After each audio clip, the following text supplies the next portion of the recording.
Welcome back students, this is Gurpreet Singh. हमने इससे पहले डिस्कस की थी मुगल इन्वेजन के बारे में। आज हम डिस्कस करेंगे कॉलोनियल इन्वेजन। कॉलोनी किसे कहेंगे हम? एक कॉलोनी। देखिए बच्चों, टाइम था अप्रोक्सीमेट 15th सेंचुरी।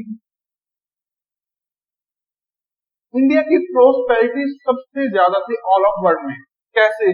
अगर हम कुछ डिजिट्स की बात करें तो एक है जीडीपी। आपने इकोनॉमिक्स में पढ़ा होगा, ग्रोथ डोमेस्टिक प्रोडक्शन। ठीक है, तो देखिए बच्चों, पूरी दुनिया में अगर 100 रुपए का प्रोडक्शन है तो उस टाइम इंडिया में था 23 का। यानी कि ऑल ऑफ वर्ल्ड में अगर देखा जाए तो 23% हमारा कंट्रीब्यूशन था जीडीपी में, जो आज कम होकर अप्रोक्सीमेट 2.43 यहाँ तक रह गया है। ठीक है, यानी कि हम देख सकते हैं कि इंडिया एक गोल्डन वर्ड था, हमने सुना भी है। हमारी कल्चर, हमारी हिस्ट्री, हमारा सब कुछ, चाहे वो आर्ट से जुड़ा हो, चाहे वो साइंस से जुड़ा हो, मैथमेटिक्स से जुड़ा हो, या किसी भी फील्ड से जुड़ा हो, हम सबसे आगे थे। इस बात में कोई भी डाउट नहीं है। तो देखिए, ये बात सिर्फ हमें नहीं पता थी, ये बात कुछ फॉरेनर्स को भी पता थी। फॉरेनर्स मीन्स कुछ यूरोपियंस को। अब देखिए बच्चों, यूरोप ने सब देशों में, सब कंट्रीज में अपने ट्रेड को शुरू किया। क्यों शुरू किया उन्होंने? 16th और 17th सेंचुरी में। 16th और 17th सेंचुरी। अब बच्चों, उनके ट्रेड को शुरू करने का मीन्स क्या था? देखिए बच्चों, शुरुआत की बात करेंगे अपने की, अपने कभी भी प्रोस्पेरिटी लेनी है तो कैसे करेंगे? हम ट्रेड करेंगे। एक जगह है आत्मनिर्भर भारत जैसे कुछ भी है, वहां पर अप्रोक्सीमेट मान लीजिए कि 1000 लोग रह रहे हैं, उनमें से 900 कर रहे हैं ट्रेड। कोई भी चीज का प्रोडक्शन कर रहे हैं, चाहे कार का कर रहे हैं, साइकिल का, वाटर बॉटल का, किसी भी चीज का। अब तो ये तो है नहीं कि इन्हीं को बेचते रहेंगे। ये चीजें अगर वो दुनिया में बाहर बेचेंगे तो उनको प्रॉफिट होगा। जैसे कि यूरोपियन कंट्रीज है। अब यूरोपियन कंट्रीज, उनका वेदर था कोल्ड, ठीक है ना, तो वहां पर क्या था बच्चों की, कुछ एग्रीकल्चर प्रोडक्ट या कुछ ऐसा प्रोडक्ट था नहीं जितने मिनरल, जितनी माइंस इंडिया में थी, चाहे वो आयरन की हो या किसी भी और तरीके की हो। यानी कि जितने खनिज, ठीक है ना, इंडिया में थे उतने बाहर नहीं थे। दूसरी बात, जितना एग्रीकल्चर प्रोडक्शन इंडिया में था, जितनी प्रोस्पेरिटी इंडिया की थी या इसके नेबरहुड कंट्रीज की थी, उतनी यूरोपियंस की नहीं थी। तो बिल्कुल जाहिर सी बात है कि वो यहाँ पर अट्रैक्ट होंगे। अब बच्चों क्या था कि जब उनकी कुछ भी नहीं है तो उनके यहाँ इनोवेशन होनी शुरू हुई। पहला तो ये कारण था इनोवेशन होने का। और दूसरी बात, देखिए बच्चों, 6th सेंचुरी से लेकर एंड अप्रोक्सीमेट 15th या 14th सेंचुरी तक यूरोप का जो एज थी वो थी एक डार्क एज। डार्क एज का मतलब यहाँ पर कुछ नहीं था, कुछ नया नहीं हुआ, कुछ नया इन्वेंशन नहीं हुआ, ना तो कुछ ज्यादा लिटरेचर लिखा गया कोई एक दो को छोड़कर, ना ही कुछ नई खोज डिस्कवरी हुई, ठीक है ना। साइंस में भी कुछ इतनी यहाँ पर डेवलपमेंट नहीं की। लेकिन इसके बाद इन्होंने किया कि अपने आप को अच्छा दिखाने के लिए, क्योंकि अब इनका कंपटीशन था इस्लाम से भी था, चंगेज खान आ गया था, बहुत कुछ दुनिया में हो रहा था, ग्लोबलाइजेशन की तरफ दुनिया जा रही थी। तो इनको अपने आप को अच्छा दिखाना था, बेटर दिखाना था दूसरों से। तो इसके लिए इन्होंने किनको अपनाया? इन्होंने अपनाया साइंटिस्ट को। साइंटिस्ट को भेजा कि आप कुछ ऐसे इन्वेंशन कीजिए और तर्क से, फैक्ट से हमको बेटर बताइए। फैक्ट हुए, नई नई खोज, डिस्कवरी हुई। इसी के साथ आया इंडस्ट्रियल रिवॉल्यूशन।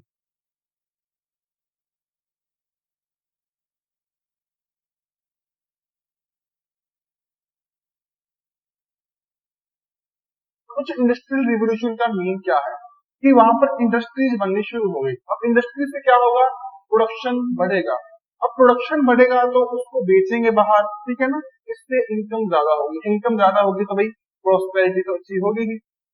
लेकिन इसके लिए इन फैक्ट्रीज को या इन इंडस्ट्रीज को चलाने के लिए कुछ रॉ मटेरियल की जरूरत थी, यानी कि कच्चा माल, ठीक है ना। अब देखिए, यूरोप में तो एग्रीकल्चर भी नहीं है, ठीक है ना, इतनी फर्टाइल लैंड भी नहीं है, और दूसरी बात वहां पर इतने मिनरल्स भी नहीं है, तो कैसे इन फैक्ट्री के लिए रॉ मटेरियल का जुगाड़ करें। तो दूसरी बात, ये तो है पहली बात रॉ मटेरियल। दूसरी बात है मार्केट, क्योंकि इतना सामान बन रहा है, पूरा यूरोप कंपटीशन में है, हर एक बंदा सामान बना रहा है, प्रोडक्शन कर रहा है, तो ये जो कंट्रीज आपस में तो ट्रेड करने से रहे, कुछ नया मार्केट ढूंढेगी, कुछ बाजार ढूंढेगी कि वहां पर अपना सामान जाकर बेचे। अब सामान इंडिया में बेचेगा, क्योंकि इंडिया की जो जीडीपी है वो ऑल ओवर वर्ल्ड की कितनी है, 23%। यहाँ जो इसके आसपास का रीजन है, चाहे थाईलैंड हो, इंडोनेशिया हो, जावा, सुमात्रा, जो भी हो, किसी टाइम इंडिया का पार्ट से ही यहाँ पर आकर बेचेगा, क्योंकि इन लोगों के पास पैसा है, इनको बेचेंगे, इनको इनकम होगी, ठीक है ना। तो ये इन्होंने यहाँ पर आने का शुरू कर दिया। अब बच्चों अपने बात जो अपने चैप्टर का नेम है कॉलोनियल इन्वेजन। हमने इनको कॉलोनियल इन्वेजन क्यों कहा? सबसे पहले कॉलोनी, कॉलोनी क्या होती है? जैसे कि इंडिया ब्रिटिशर्स की एक कॉलोनी थी। सीधे शब्दों में कहें कि भारत इंग्लैंड का या ब्रिटेन का गुलाम था। गुलाम का मतलब क्या होगा बच्चों? देखिए, अब मान लीजिए कि इंडिया है, ये इसमें बहुत सी वेल्थ है, बहुत सी अच्छे इसमें बड़ी बड़ी खाने हैं, ठीक है ना, बड़ा एग्रीकल्चर प्रोडक्ट है। ये है इंग्लैंड। अब इंग्लैंड को सामान चाहिए, ठीक है ना, यहाँ से।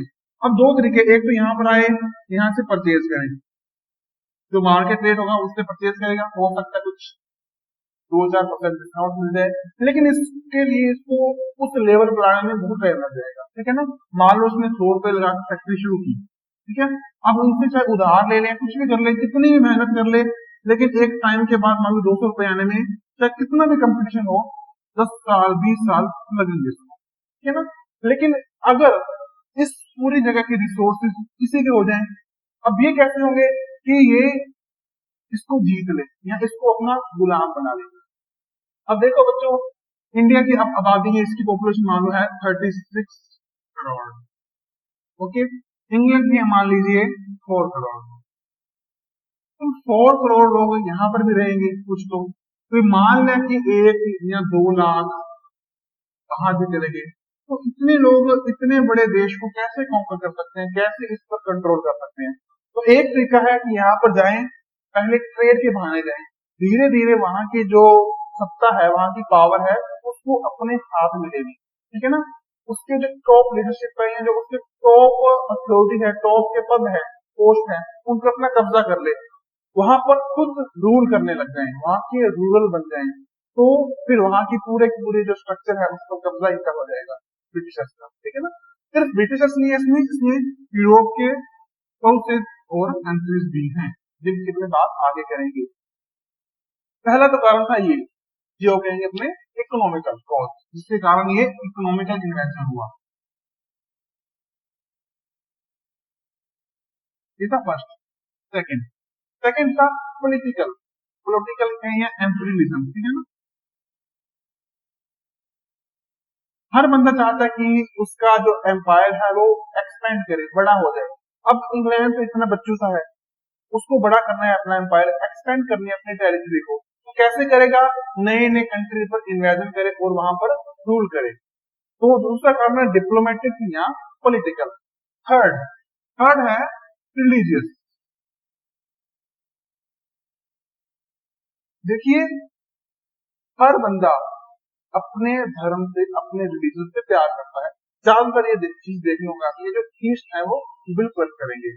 ये थे क्रिश्चियन जो यूरोप के लोग थे, उन्होंने अपनी क्रिश्चियनिटी को एक्सपेंड करना शुरू कर दिया कि दूसरे लोग उसको माने, हमारी जैसी आइडियोलॉजी उनकी हो जाए।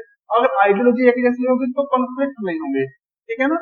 और बिल्कुल जाहिर सी बात है, अपना धर्म अच्छा है, ये पोप ने भी कहा था ना, वो जो डार्क टाइम था इसीलिए तो था ये, क्योंकि वो अपने आप को अच्छा दिखा रहे थे। अब अच्छा दिखाना दूसरों को भी कि जो हमारा रिलीजन है आपके रिलीजन से अच्छा है, तो इसके लिए भी वो यहाँ पर आना शुरू हो गए थे। देखिए बच्चों, अगर बात करें कि सबसे ज्यादा जो इफेक्ट इस पर पड़ा शुरुआत में, तो वो पड़ा था south Africa. South Africa Africa continent की कंट्री है, सर्दर्न पार्ट में से, बहुत ही मशहूर है, केप टाउन, जोहान्सबर्ग, है ना। जो बच्चे क्रिकेट के शौकीन है वो देखते होंगे। वैसे भी अगर कोई ज्योग्राफी का स्टूडेंट है या जिसको मैथ में दिलचस्पी है, वो भी इस चीज को देखता होगा। तो यहाँ पर फ्रांस और इंग्लैंड, ये दो कंट्रीज हैं, इनका हमेशा से ही इफेक्ट यहाँ पर रहा है। ठीक है, दोनों में कंपटीशन था। अब देखिए बच्चों, इंडिया में से तो जा रहे थे रॉ मटेरियल, अब अफ्रीका में क्या है? हाँ, अफ्रीका में कुछ माइंस हैं, लेकिन अफ्रीका में कलर्ड है, यानी कि अश्वेत है वहां पर। ठीक है ना, दोनों में डिस्क्रिमिनेशन तो आप देख ही रहे हो कि गोरों और कालों में। अमेरिका में भी कितना चल रहा है ना, श्वेत और श्वेत में जो कलर है इनका। तो बच्चों, इंडिया में से तो इनको मिल रही है वेल्थ, अब अफ्रीका में ये क्या लेने गए हैं? लेकिन अफ्रीका में तो इतना कुछ है भी नहीं, प्रोस्पेरिटी भी नहीं है, तो वहां पर गए थे ये स्लेव्स के लिए, गुलामों के लिए। अब गुलाम इतने गए वहां पर, उसमें उनके साथ इतना इनह्यूमन बिहेव, खाने के लिए नहीं दिया जाता। अब देखिए बच्चों, आपका जन्म मान लो यहाँ पर हुआ है, साला सर के पास हुआ है किसी गाँव में, मान लो आपके फादर का भी यहीं पर हुआ है, तो आपको वहां के लोग जानते होंगे। अब देखिए आप मान लो आपको ले गए गुलाम बनाकर कहीं पर, मान लो इंग्लैंड ले गए या अमेरिका ले गए। ठीक है, अब उसके बाद आपकी अगली जनरेशन को भी ले गए, आपके अगली उसको भी वहां पर ले गई, अगली जनरेशन पैदा ही वहां पर हुए। एक तो बच्चों आप वहां पर जाकर सेटल हो जाओ, आप वहां पर के सिटीजन बन जाओ। एक आप वहां पर हमेशा स्लेव बन के रहो, आपको कोई राइट ना मिले, हमेशा आपके साथ इन ह्यूमन बिहेव आए, बुरा बिहेव, कोड़े मारे जाए, आपको बुरी तरह से भोजन दिया जाए, मतलब आपकी जिंदगी मौत से बदतर हो जाए। ठीक है, आपको यहाँ आए हुए 300 साल हो गए, आपकी पीढ़ी को, आपके जो एंसेस्टर्स थे उनको यहाँ आए कितने साल हो गए, आए नहीं लाए गए आप। तो आपका जो गांव था पीछे वाला वो भी आप भूल गए, तो क्या आपको वहां के लोग पहचानेंगे? यानी कि हमारे पीछे के लोग वो भी हमें नहीं पहचानते कि कौन है ये, जहां पर रहते हैं वहां हमारी कदर नहीं है। तो सोचिए उनकी जिंदगी कैसी हो गई होगी, बहुत बुरा व्यवहार हुआ। ये काम था कोलोनाइजेशन का। ठीक है बच्चों, अब फिर से हम वहीं पर आएंगे, इंडिया में आए, क्यों आए? क्योंकि वो आपको तीन बताइए, economical, political and religious causes. ठीक है, अब देखिए बच्चों कि एक आता था उस टाइम में कैपिटलिज्म।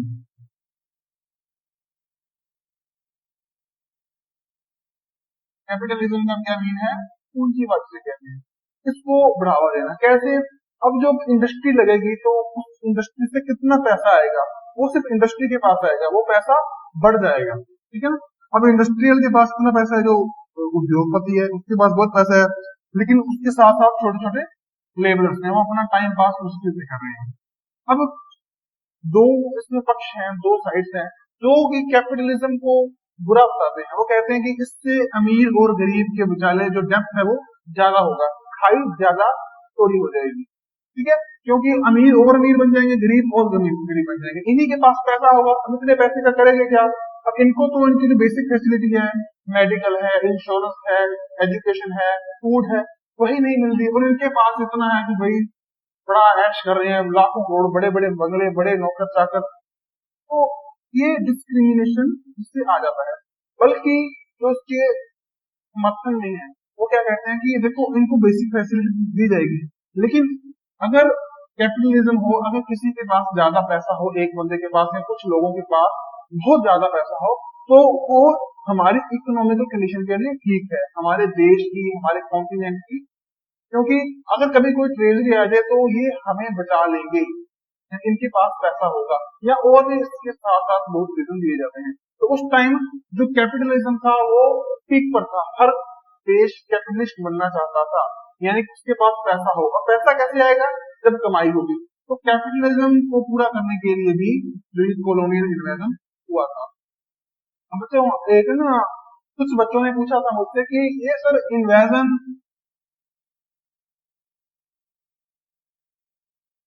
और अटैक, इनमें सब क्या फर्क है? आप यही नहीं देखते, ये सिनोमिन आपस में।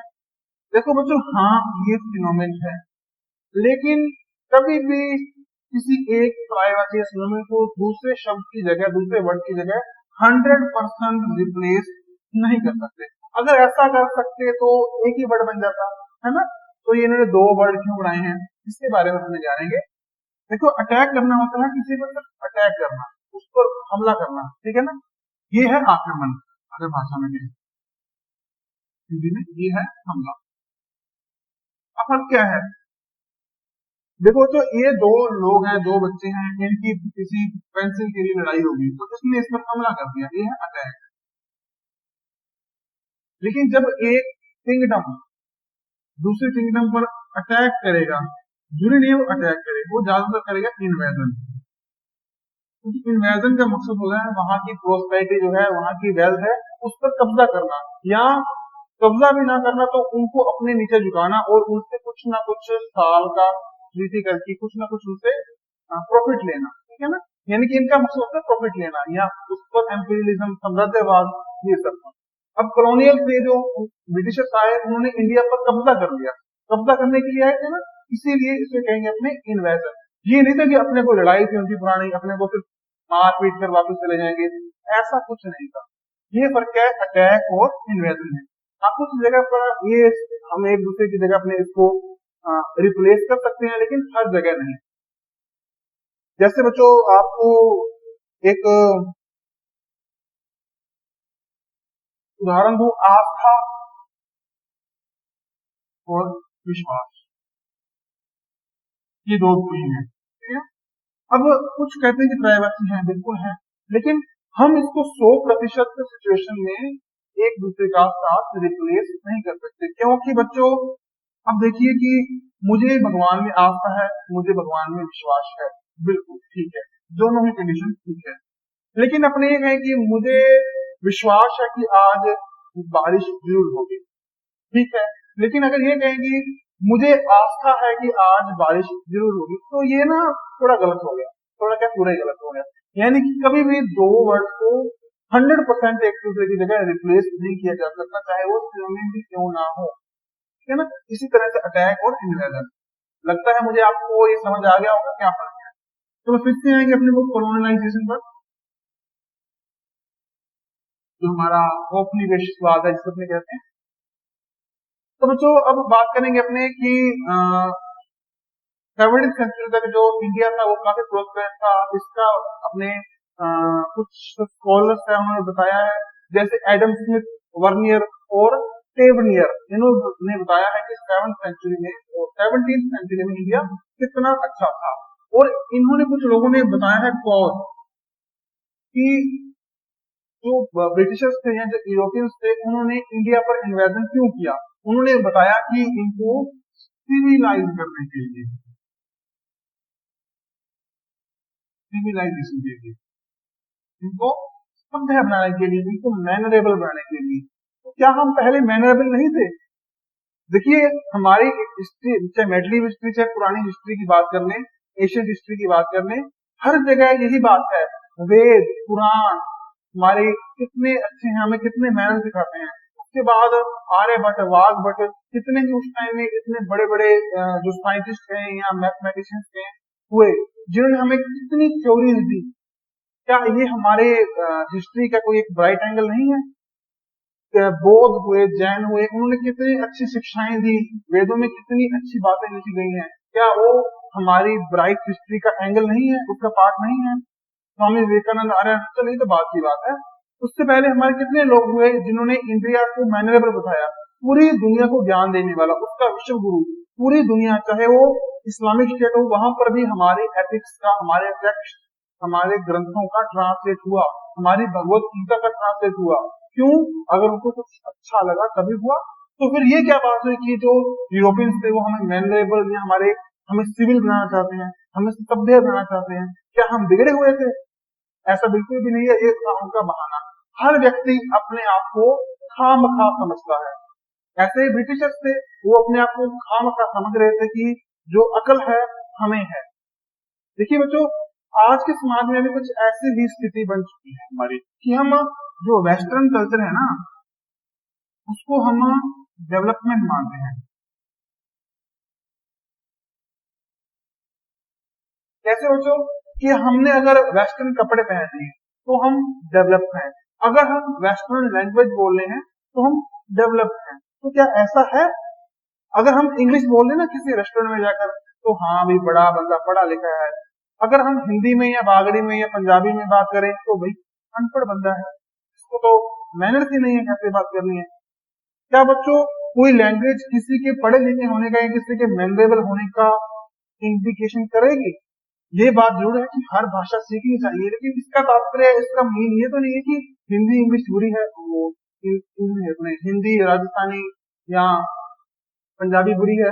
अगर अपनी बात करें कि अगर एक अफ्रीका का बंदा है, उसको एक सीखनी है इंग्लिश, एक तरफ सीखनी है उसको हिंदी। तो बच्चों स्टडी में ये पाया गया है कि हिंदी सीखना इंग्लिश सीखने से मुश्किल है किसी दूसरे को। अपने को तो हिंदी आती है तो इंग्लिश जल्दी सीख लेते हैं अपने इंग्लिश की कंपैरेटिव, लेकिन एक अफ्रीकन को हिंदी सीखना मुश्किल है। मीन हिंदी ज्यादा वाइड लैंग्वेज है, ज्यादा बड़ी है, ज्यादा विस्तृत है इंग्लिश से। और तो और बच्चों, नासा है ना जो अमेरिका की स्पेस एजेंसी है, जो उसने अपने बड़े बड़े कोड को डीकोड करने के लिए, यानी कि उनको छोटे करके लिखने के लिए संस्कृत के वर्ड को इस्तेमाल किया है। संस्कृत का इस्तेमाल किया, इसका मीन ये है कि वो भी हमारी भाषाओं का लोहा मानते हैं, इतनी इंपॉर्टेंट है हमारी लैंग्वेज। और एक तरफ देखें तो ये कदर ही नहीं कर रहे इंग्लिशमैन, ब्रिटिशर्स, ठीक है ना। तो इस तरह की कुछ बातें देखने को मिली थी उस टाइम में। तो आगे बच्चों इसके बारे में हम अपने डिस्कस करेंगे कि जो ये लोग कह रहे थे कि सिविलाइजेशन के बहाने आए थे ये, लेकिन बाद में अपने इकोनॉमिकल और जो पॉलिटिकल इश्यूज है या वो अपनी एम्बिशियसनेस है उसको भी पूरा करने के लिए इन्होंने कॉलोनाइजेशन किया। तो शुरू से शुरू करेंगे, अपने बात करेंगे कि इंडिया में जो कॉलोनियल पावर्स है वो कैसे आई, कैसे उन्होंने एंट्री ली और कैसे उन्होंने अपना आपको एक्सपेंड किया, ठीक है ना। तो कॉलोनियल पावर की एंट्री है, उसका जो पावर एक्सपेंशन है। ओके बच्चों, इसके बारे में अपनी बात करेंगे। देखिए बच्चों, पुराने टाइम में भी इंडिया और यूरोप का ट्रेड था, इसमें कोई भी डाउट नहीं है। अगर थोड़ा सा अपने मैप की तरफ गौर करें, इस तरह का कुछ मैप है, ये अफ्रीका है ना बच्चों, कुछ अफ्रीका है, और जैसे कि कुछ यूरोप है, इधर इंडिया भी है, श्रीलंका है, मेडागास्कर है ना, इधर वो इंडोनेशिया, थाईलैंड वगैरह है, इधर ऑस्ट्रेलिया है ना। और अगर बात करें तो इस जगह कुछ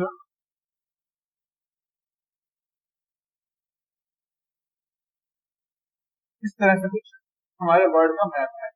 देखिए पहले यहाँ से इधर व्यापार था, ट्रेड था, उसके लिए 3 वेज थे। फर्स्ट वे था, वो था कैस्पियन सी से होकर, कैस्पियन सी जिसे अपने कहते हैं यहाँ पर है, तो यहाँ से लोग आते थे और कैस्पियन सी से होकर इंडिया में आ जाते थे। तो पहला था कैस्पियन सी। सेकंड था जो, वो था भूमध्य सागर, ठीक है ना, जिसे पे कहते थे मेडिटेरियन सी। दूसरा था मेडिटेरियन सी से होकर। जो थर्ड वे था, वो था जिसे अपने कहते हैं रेड सी, लाल सागर, ठीक है ना। इस तरह से आते थे और ये इधर से घुसकर इजिप्ट से होकर के इधर आ जाते। तो ये था थर्ड वे, यानी कि रेड सी। अब देखो बच्चों, जैसे ही इस्लाम अराइव हुआ तो उन्होंने अपने प्रभुत्व को, अपने प्रभाव को बढ़ाना शुरू कर दिया। एम्बिशियसनेस उनके पास भी थी, ठीक है ना, प्रॉस्पेरिटी वो भी चाहते थे। इसलिए उन्होंने क्या किया कि ट्रेड रोक दिया, दादागिरी करनी शुरू कर दी, ठीक है ना, क्योंकि अब वो कहेंगे अब हम आपको आगे नहीं जाने देंगे। तो इस टाइम में अगर 1453 की बात करें तो उस दुनिया में जो टर्किश थे वो आ गए थे, you know, आज जो तुर्की है या टर्की है वो एक कंट्री है, पहले ऐसा नहीं था। तो उस टाइम में ये वहां पर आ गए थे और उन्होंने अपना जो रेडियस था वहां पर कर लिया था कायम। तो देखिए इसके बाद क्या हुआ कि इन्होंने सोचा कि अब हम किसी नए रास्ते की खोज करें, इन्वेंट करें, डिस्कवरी करें उसको, और वहां से जाएंगे। तो इसके लिए कुछ मिशन शुरू हुए। अब जाएंगे कहाँ से, ये ये होगा, ठीक है ना, ऐसे करके कुछ यहाँ से इंडिया आएंगे। अब इसके लिए सबसे पहले स्पेन, स्पेन से में एक था कोलंबस, कोलंबस को भेजा गया इंडिया की तरफ। स्पेन का था वो। अब वो इंडिया को ढूंढने निकला, इंडिया की प्रोस्पेरिटी थी, लेकिन वो पहुंच गया भटकता भटकता भटकता भटकता अमेरिका। अमेरिका को कोलंबस का इंडिया भी कहते हैं। तो लोग इसने इंडिया को रोक लिया, नहीं रोक पाया। उसके बाद ये बात है 1492 की, हाँ ठीक है। 1492 एडी में कुछ नहीं मिला, अमेरिका मिल गया। उस टाइम अमेरिका आज का अमेरिका नहीं था, बहुत डिफरेंस है अब के और अब के अमेरिका में। अब बच्चों इसके बाद क्या हुआ कि एक बंदा था पुर्तगाल का, पुर्तगाल जो एक यूरोपियन कंट्री है, इसका नाम था वास्को डिगामा, इसे अपने वास्को डिगामा भी बोल देते हैं ना, हाँ। तो उसका नाम था वास्को डिगामा और इसको 1498 में इंडिया की तरफ भेजा गया। अब कैसे आएंगे ये? उस टाइम में कोई बोइंग 747, मिग 21 या रफाल थे नहीं। उस टाइम में थे बड़े बड़े पानी के शिप। अब बड़े बड़े पानी के शिप में बैठकर ये इंडिया की तरफ आएंगे। कैसे आएंगे देखिए, डेट था उस दिन, माफ कीजिए, जो डेट थी वो थी 17 ऑफ मई 1498, 17 ऑफ मई 1498। ये चल पड़ा इंडिया की तरफ, इस टाइम में तक पहुंचा था, है ना। यहाँ से चला है वास्को डी गामा करता करता, पहले केप टाउन हुआ आया, फिर यहाँ पर मोजाम्बिक आ गया। मोजाम्बिक में आकर पता ना लगे आगे करें तो करेगा, जाए तो जाए कहाँ। वहां पर कुछ इनको मिले इंडियंस, तो इंडियंस ने बताया कि ये कैसे चल रहे थे और अब तो जा रहा है। तो ऐसे ही हुआ, इंडिया में आगे 17 मई 1498 और केरल में आके आए, और केरल में कैलिकट में आया ये, ठीक है ना। उस टाइम में जो वहां पर रूरल था या वहां पर किंग था वो था जमोरिन, जमोरिन। अतिथि देवो भव वो काम हुआ, बहुत उसका स्वागत हुआ। 3 मंथ तक वहां पर रहे ये, और उसके बाद में वापस चले गए वहां पर पुर्तगाल में। अब इंडिया के लिए एक रास्ते की डिस्कवरी हो चुकी थी। कहने को कहते हैं कि इंडिया की डिस्कवरी हुई, लेकिन देखो इंडिया तो पहले था, नया थोड़ा कुछ नया लैंड मिल गया इनको। हाँ, एक रास्ते को इन्होंने खोज लिया था। अब बच्चों यूरोपियंस का आने का पूरा सिलसिला शुरू होने वाला है, रास्ता मिल गया इनको, ठीक है। ये बच्चों वास्को डिगामा जो आया था ना, ये कुछ सालों बाद फिर से इंडिया में आना था, और ये जो दोबारा से आया था ये था 1502 में। अब इस बार इसने अपने कुछ ट्रेड सेंटर्स वहां पर किए, जैसे कन्नौर, कलिकट और कोचीन। कन्नौर, कैलिकट और कोचीन। तो बच्चों यहाँ पर इन्होंने अपने ट्रेड सेंटर्स को एस्टेब्लिश किया। इसके बाद बच्चों जो और यूरोपियन कंट्रीज थी उनका मन भी मचल रहा था कि हम भी आए। तो बच्चों उसके बाद डी अल्मोड़ा जो आए, डी अल्मोड़ा, ये थे वाइस रॉय, पुर्तगाल के फर्स्ट वाइस रॉय, इंडिया में आए थे, ठीक है। वाइस रॉय क्या होता है बच्चों? उस टाइम का सबसे बड़ा जो ऑफिसर होगा वो वाइस रॉय होगा। यहाँ पर आए, कुछ एरिया पर उन्होंने अपना अधिकार कर लिया, और इनकी एक पॉलिसी थी, इसको कहेंगे ब्लू वाटर पॉलिसी।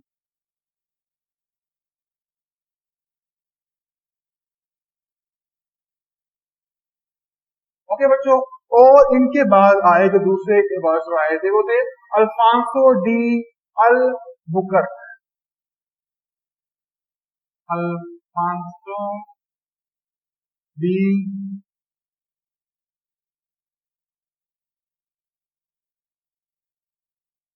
अल बुकर्क, ठीक है ना। ये आए, ये इंडिया में पुर्तगाल के सेकंड वाइसरॉय थे। ओके बच्चों, इस तरह से सारा कुछ हो गया। अब आई 17th सेंचुरी। 17th सेंचुरी आते आते इनके एम्पायर का जो डिस्पेंड होना है वो डिक्रीज होना शुरू हो गया, वो कम होना शुरू हो गया, ठीक है ना। और लास्ट में आते आते ये गोवा और दमन दीव तक रह गया, गोवा एंड दमन दीव। और 1961 तक यहाँ पर रहा। उसके बाद मूवमेंट हुआ, इंडियन आर्मी वहां पर पहुंची और छुड़ा लिया गया, और लास्ट में ये इंडिया में इंक्लूड हो गया, ठीक है ना। इस तरह से हमारा गोवा का पूरा पूरा इतिहास हिस्ट्री। अब बच्चों इसके बाद आए डच। डच जो थे वो होलैंड के इनहेबिटेंट थे। डच।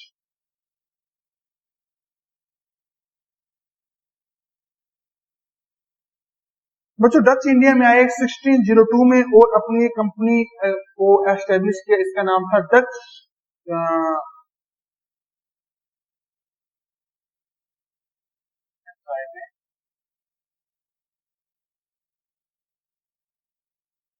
इसने और Dutch union east India company.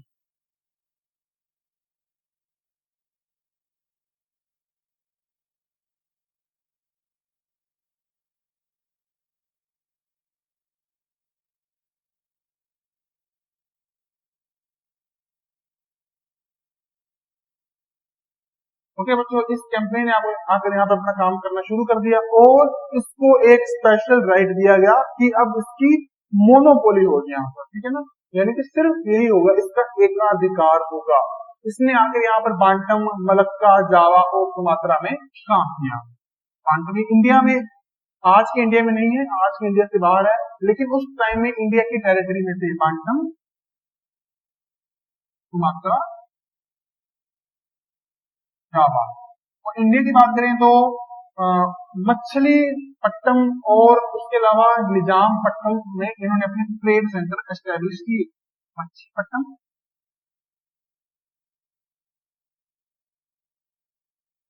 And निजामपट्टनम।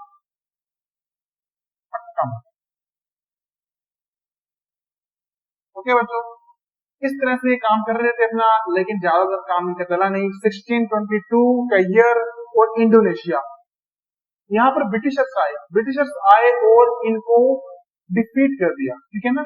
Britishers वहां से भाग गए और आ गए इंडिया में, ठीक है ना। इसके बाद इन्होंने मद्रास में, नागपट्टनम और बंगाल में चिंचुरा में अपनी ट्रेड सेंटर को एस्टेब्लिश किया। चिंचुरा बंगाल,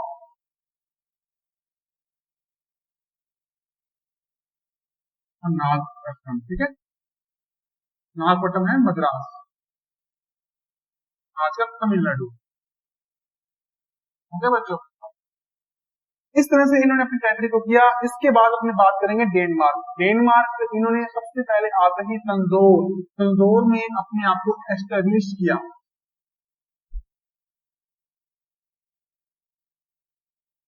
डेनमार्क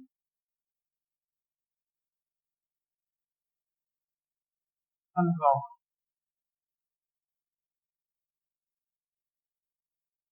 बच्चों इस तारीख की बात करें तो वो था 1676 ये ईयर था। और श्रीरामपुर में इन्होंने अपने आप को एस्टेब्लिश किया। ओके बच्चों इसके बाद बारी आएगी अंग्रेज यानी कि ब्रिटिशर्स, ठीक है ना। इंग्लिश मैन जो कहेंगे, ब्रिटिशर्स इंडिया में आए। ब्रिटिशर्स थे जिन्होंने सबसे ज्यादा एक्सपेंड किया अपनी टेरिटरी को और सबसे लंबे टाइम तक इंडिया में रूल किया। अगर सही मायने में देखें तो इन्होंने ही इंडिया में कोलोनाइजेशन की शुरुआत की थी, ठीक है ना, ब्रिटिशर्स।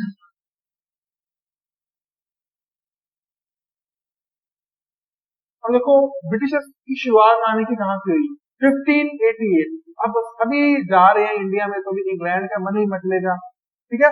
1588 में एक स्पेस मिशन आया इंग्लैंड में, ठीक है ना। अब बच्चों कुछ लोग बच्चे समझ रहे हैं इंग्लैंड ब्रिटेन इनमें क्या फर्क है, कहीं ब्रिटेन बोल रहे हैं, ब्रिटिश बोल रहे हैं, कहीं इंग्लैंड। तो थोड़ा सा इस पर देख लेते हैं। ये है इंग्लैंड, इस तरह से कुछ ब्रिटेन, ठीक है। हम ब्रिटेन इस पूरे को कहेंगे, पूरे को किसको, ये है जो पार्ट ये है इंग्लैंड, इंग्लैंड। ओके ये है वेल्स, ओके इसे कहते हैं स्कॉटलैंड। ये है एक आयरलैंड कंट्री, लेकिन कुछ यहाँ पर रिवोल्ट हो गया था अप्रोक्सीमेट 400 ईयर्स को। तो इसका ये पार्ट है नॉर्दर्न आयरलैंड। ओके बच्चों नॉर्दर्न आयरलैंड, स्कॉटलैंड, इंग्लैंड और वेल्स, अगर इनको मिला दिया जाए तो ये है यूके। और अगर नॉर्दर्न आयरलैंड को निकाल दिया जाए बाकी जो बचा उसे कहेंगे अपने ब्रिटेन। अब फर्क क्या है इन दोनों में, इंग्लैंड में और ब्रिटेन में। दोनों की पार्लियामेंट सेम है, ठीक है ना, लेकिन यहाँ का एक रिप्रेजेंटेटिव इनकी पार्लियामेंट में आकर बैठेगा। दोनों का जो एम्पायर है, यहाँ का जो साम्राज्य है एक ही है, और यहाँ का जो किंग है, यहाँ की वहाँ की क्वीन होगी वो एक ही होगी, यानी कि स्कॉटलैंड इसकी सोवरेनिटी में है, इसका गुलाम है अपनी मर्जी से, ठीक है ना। अब जो इंडिया में आए थे वो भेजे थे तो इंग्लैंड ने, लेकिन यहाँ पर जो रूल कर रहे थे, यहाँ पर जो ऑफिसर थे वो इन दोनों या तीनों के मिलाकर थे, ठीक है बच्चों, ठीक है, उम्मीद है क्लियर होगी बात आपको ये। हाँ, तो 1588 एक कमीशन बना, पे कमीशन, और इसके बाद क्या हुआ बच्चों कि सितंबर 1599 लॉर्ड मेयर ने इसको परमिशन दे दी, ठीक है ना, सितंबर 1599 लॉर्ड मेयर, ये भी ठीक है, आप एक ऐसा कैसी कंपनी बना सकते हो। तो भाई 31 दिसंबर 1600 इंग्लैंड की जो क्वीन थी या उनकी महारानी थी एलिजाबेथ, उन्होंने एक कंपनी बनाने के लिए परमिट कर दिया लोगों को कि बनाइए और आप ट्रेड करिए। इस कंपनी का नाम था governor and company of merchants of London trade into east India. Okay बच्चों, अब ये करेंगे ईस्ट इंडिया, मतलब इंडिया में आकर ट्रेड अपना। इंडिया में आए, सीधा नहीं आए, सबसे पहले एक कैप्टन हॉकिंस थे, ठीक है ना, कैप्टन हॉकिंस बड़ा सा एक जहाज लेकर, शिप लेकर इंडिया में आए, थोड़ा मुश्किल रह गया 3-4 मिनट का। तो कैप्टन हॉकिंस ये इंडिया में आए, इसकी लगभग तारीख थी 1608, और एक हेक्टर नाम की शिप लेकर आए थे इंडिया में, ठीक है ना। सूरत में आए, सूरत में अपने एक ट्रेड सेंटर को एस्टेब्लिश किया। सूरत में थे पुर्तगाल में, लड़ पड़े भी, पुर्तगाल की बाकी मान दी गई। इसके बाद बच्चों सूरत के बाद इन्होंने अपने कुछ ट्रेड सेंटर अहमदाबाद, आगरा, अजमेर, यहाँ पर भी एस्टेब्लिश कर दिए, लेकिन अभी तक इन्होंने सेंटर से ट्रेड परमिशन नहीं दी। सेंटर यानी कि मुगल एम्पायर, वहां पर उस टाइम में जो बादशाह था वो था जहांगीर। तो कुछ टाइम बाद जेम्स फर्स्ट, ये वहां के प्रिंस थे या वहां के सम्राट थे, वहां के एम्परर थे, उन्होंने एक बंदा था सर टॉमस रो, हिंदी में बोलते हैं इसको टॉमस, इंग्लिश में कहेंगे थॉमस, सर थॉमस रो, इनको भेज दिया इंडिया में कि भाई जाके परमिशन लेके आओ। ये पहुंच गए जहांगीर की कोर्ट में। जहांगीर एक बार तो मुकर गया, भाई परमिशन नहीं मिलेगी, फिर भी घर वाले से बात की, वाइफ से बात की, मान गई, आज नहीं डाल सकते, ठीक है ना। तो सर टॉमस रो को परमिशन मिल गई। उस टाइम में तारीख थी 1615, ओके, ठीक है बच्चों, इन्होंने अपना काम करना शुरू कर दिया। और 1616 में कालीकट, 1633 में मच्छीपट्टनम और 1614 में मद्रास में अपने कॉलोनीज को एस्टेब्लिश किया, वहां पर ट्रेड सेंटर्स बनाए गए और उसका नाम रखा गया फोर्ट सेंट जेवर्स, ठीक है।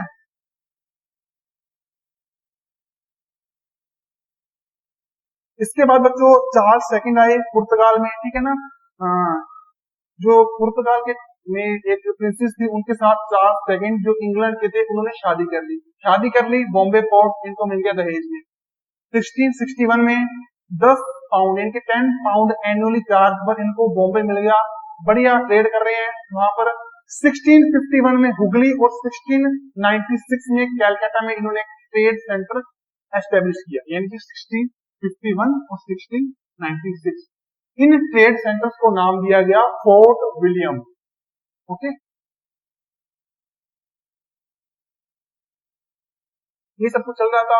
इसके बाद दोस्तों क्या हुआ कि जो मुगल एम्परर थे एक फर्रुखशियर, वो हो गए बीमार हो गए, तो एक इंग्लिश डॉक्टर थे, डॉक्टर हैमिल्टन, ठीक है ना, वो गए वहां पर, इलाज किया, ठीक हो गए भी फर्रुखशियर साहब, खुश हो गए, और इनको 1717 में यानी कि ब्रिटिशर्स को जो बंगाल था उसको टैक्स फ्री कर दिया, यानी कि उसको ट्रेड टैक्स से फ्री कर दिया 3000 एनुअली लेकर, यानी कि ये सिर्फ एक दिखावे की चीज थी, उनको बहुत फायदा हुआ बंगाल से। और बंगाल में उन्होंने एक एम्पर एस्टेब्लिश कर दिया एक तरह से, वहां पर बहुत डिसिप्लिन था, बहुत वेल ऑपरेटेड और वेल डेवलप्ड था। ये देखकर जहां जो फर्रुखशियर को भी ठीक लगा, भी बंदे तो ठीक है ये। इसके बाद साउथ इंडिया में कर्नाटक वॉर हुई, कर्नाटक वॉर हुई थी फ्रांस की आर्मी के साथ लड़ पड़े, इंग्लिशमैन जीत गए, यानी कि ब्रिटिशर्स जीत गए। और इससे कहेंगे अपने जब फ्रांस इंडिया से बाहर चला गया। अगर बात करें फ्रांसिस ईस्ट इंडिया कंपनी की, तो फ्रांसिस ईस्ट इंडिया कंपनी जो थी वो लुई 14 जो फ्रांस का एक एम्परर था, उसने इसको एस्टेब्लिश किया था 1664 में 1664 में एस्टेब्लिश किया था। और दिसंबर ऑफ 1667 में एक डायरेक्टर जनरल थे फ्रांसिस केरम, उन्होंने आकर सूरत में एक ट्रेड सेंटर बनाया था। और उसके बाद 1669 में मछलीपट्टनम में जो उनके सेकंड डायरेक्टर जनरल थे जिनका नाम था मार्टिन, ठीक है ना, 1672 में मार्टिन आए थे, पूरा नाम था इनका लेफ्टिनेंट मार्टिन, डायरेक्टर जनरल थे जो इस ईस्ट इंडिया कंपनी जो कि फ्रांस से आई थी। ये आए थे चंद्रनगर, बालकोट, जीवन नगर, इन जगहों पर अपने ट्रेड सेंटर बनाए। इसके बाद बच्चों 1742 इस टाइम में कर्नाटक वॉर हो गई। कर्नाटक वॉर किस किसके बीच हुई थी? कर्नाटक वॉर हुई थी ब्रिटिश और फ्रांस के बीच में, दोनों की वॉर हुई। और इसमें जीता कौन? ब्रिटिशर्स। क्यों जीते इसके बारे में बात करेंगे। लास्ट है ये आपका कोज क्या थे जीतने के।